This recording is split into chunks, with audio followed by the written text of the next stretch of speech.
Hello there, Cancer, and welcome to your May 2023 reading. Thanks for stopping by today, checking out this video. Before you go, do me a favor, click on that thumbs up and hit that subscribe button. All right, Spirit, tell me about Cancer in May of 2023, please. All right, we have lightning. All right, the first thing that this card makes me think of is the Tower card in tarot. Something is going to strike quickly, strike fast, unforeseen. Something is going to, some kind of news, some kind of event. Something is going to happen that is going to shake things up and it's going to hit unexpectedly. And I feel also, in a sense, this is going to be a wake-up call. This is the universe, your higher self, spirit guides, ancestors, whatever your belief system is, your angels, are hitting you up, sending you some kind of information, a big blast of information, and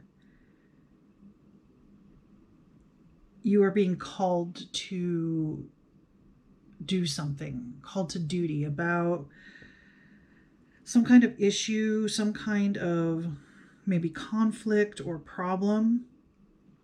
But this is not on a personal level. This is something on a bigger scale. But let me get some more cards and see what else I can find out. Story Keeper. Tell your story, legacy, write your wisdom. Okay. I think that whatever is happening for you in May, something shocking, unexpected, out of the blue,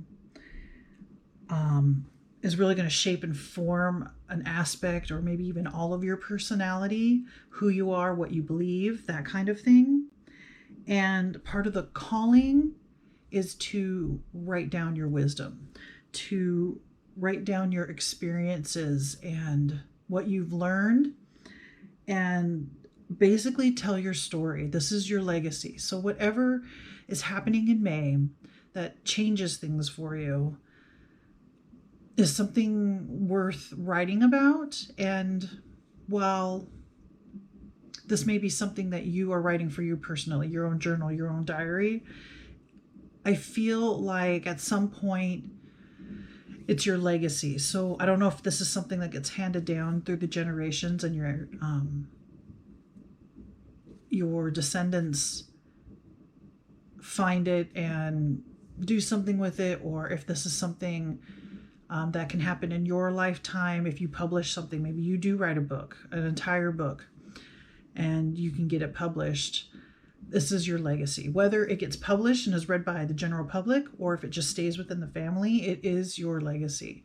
So whatever is happening, it's a big deal. It's worth writing about. It's interesting. People need to know. People want to know. You want to share. You want to explain.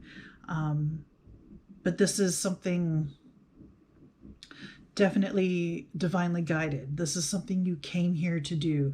This is part of your path. There's a reason for this happening. Especially right now, for whatever reason, May of this year, whatever this information is that comes to you, or whatever event or circumstance or something that happens that kind of just sideswipes you, is worth a good story.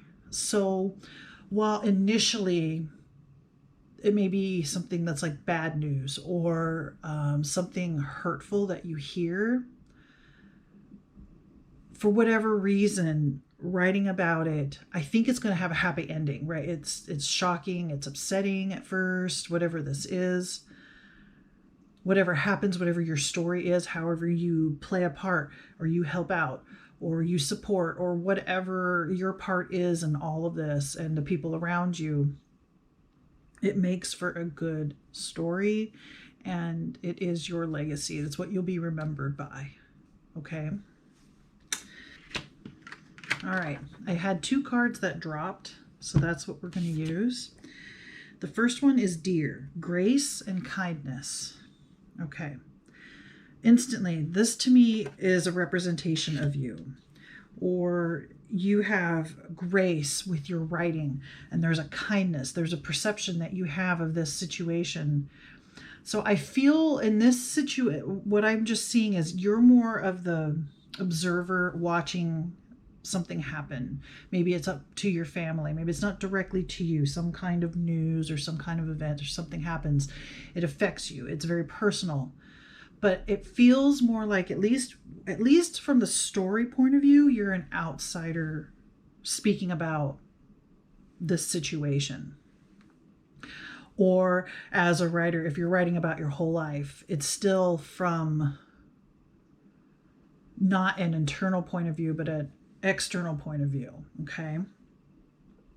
But you have a lot of grace with your words and how you share information, and how the words that you do use, or how it's poetic, right?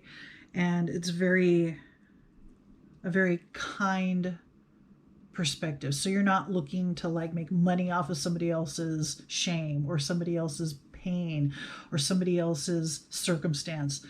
I think you just want to write a true story, or write your perspective on what has happened, and you do so with grace and kindness.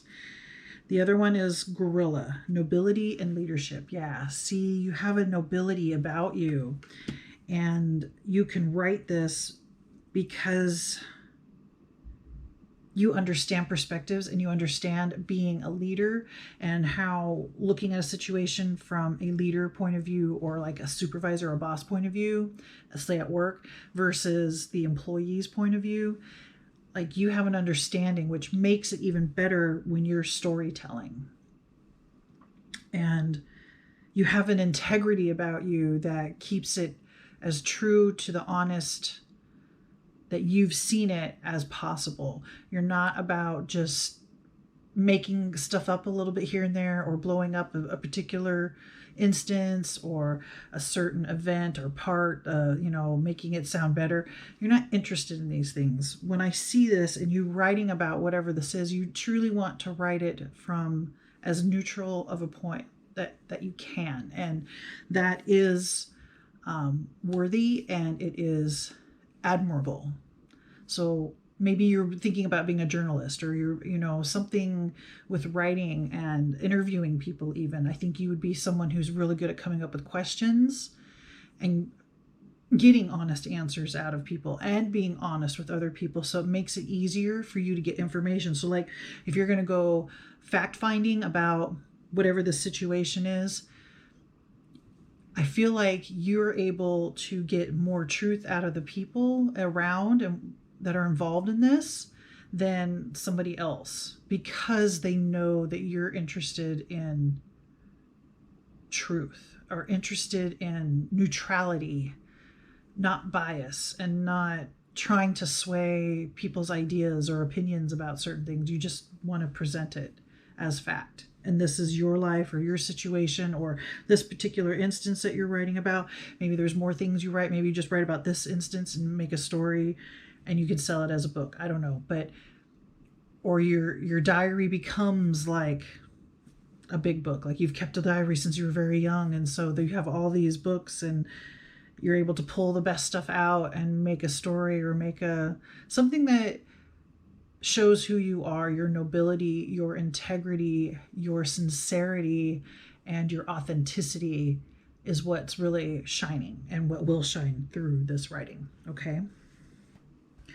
Under Lightning, we have the Wheel of Fortune, Karma. So yes, this is something that does change your fortune. That does change the direction that you're going. There's nothing here that feels devastating. Whatever this news is, it changes things. And I feel kind of neutral about that too. It's not the greatest thing, but it's not the worst thing. And this is confirmation for me that, yeah, your karma is changing. You're balancing your karma somehow, or you're fulfilling your karma by going through this and writing your story, your perspective, and it does change your fortune. It's moving you, I want to say, for sure, moving you to be feeling more authentic and happy and fulfilled. But I want to say there's still that part of me that's, this is your legacy. And I want to say that this is something that can make you super rich, but it's not quite there. But I do think that you get some kind of value out of it. I don't know if bartering or trading, or you get something out of a group of people, or so it's not for naught. But don't expect this to be an overnight success, like becoming a millionaire overnight. So don't get that idea. But I do think it can bring you lots of good things. And with the Wheel of Fortune here and changing, I think more abundance and more. Maybe it's just about getting more things to happen to you so you have more to write about. You see what I'm saying? More abundance in circumstances or happenings or events that are worth writing about, which gets you monetary or some kind of value out of sharing your perspective and your life with the world and your family.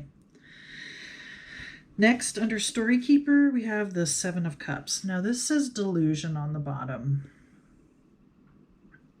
And that does not sit well with me at the moment.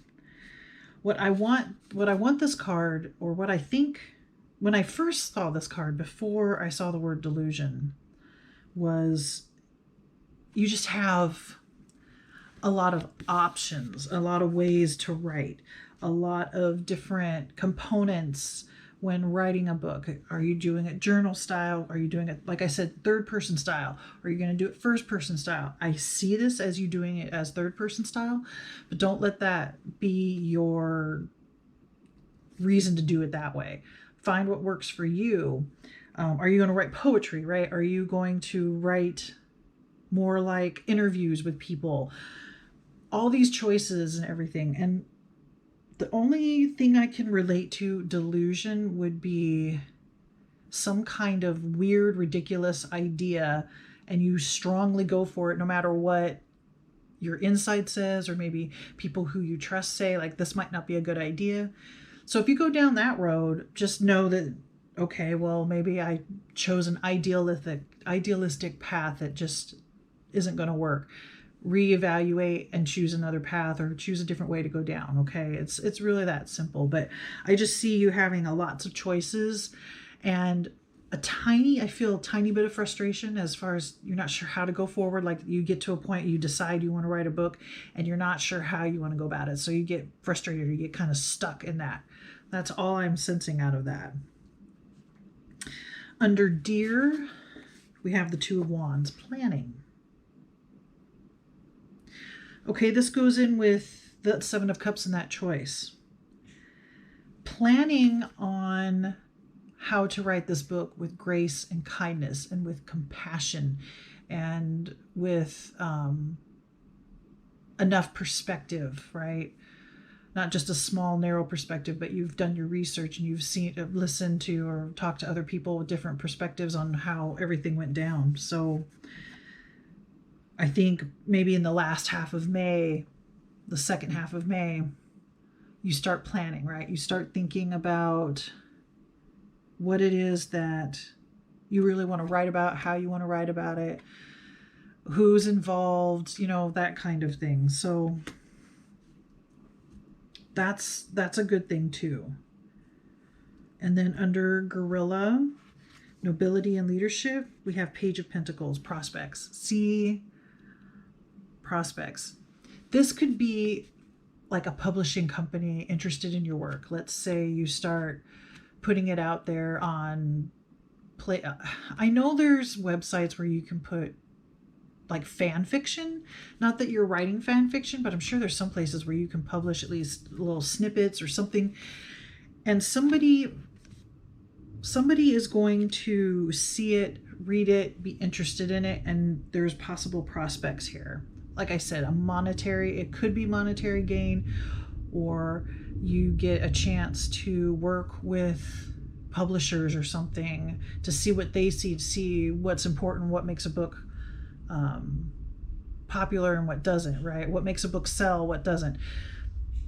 Any and all of these types of things can happen, but the point is, May, I think, is a trigger point. Things change, right? You got the lightning, you got the Wheel of Fortune. You realize writing a story could be very beneficial in many ways for many people. You start planning it out, and maybe with someone you're just talking with has prospects. Maybe someone you know can invest, right? Maybe they've got a lot of money and they believe in your story, or they believe in your cause, and they're able to front the money to get some books published, and then you could try to sell them. Whatever happens, the point is I think your life is going to change for the better, and things are going to start rolling and going forward, and it's going to feel a little bit out of control at some point. That may not be right in May. That might be more as you go along, maybe June, maybe later on in the year, something catches and things start moving quicker than you anticipated or feel like you can handle. So, but that's for another time. That's for another reading. Right now for May, the idea is exciting. What happens triggers things. You have possibilities. You start planning and start working with people on how to get things either published or how to become a better interviewer, like, things like that. Anything to do with writing or journalism. Okay. That is the artwork, and it says Starseed. Raise the vibration of the planet through your radiant, loving light.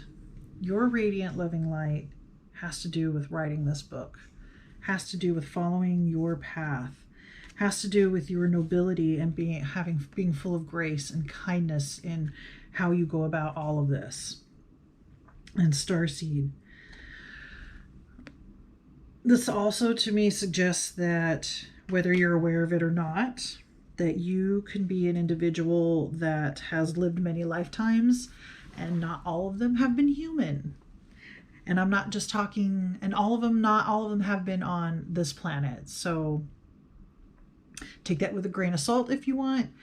I happen to have a personal belief that there are more than just us in the universe, as far as humans, as far as intelligent life.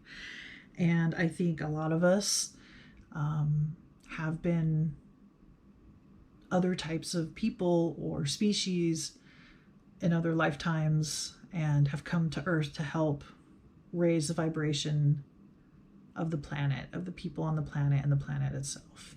And even this reading says too that you were predestined, and something is about to happen in May that starts your career or your life path that you're meant to be on. Okay.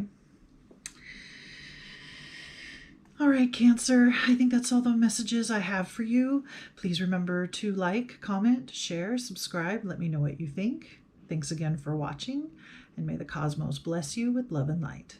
Namaste.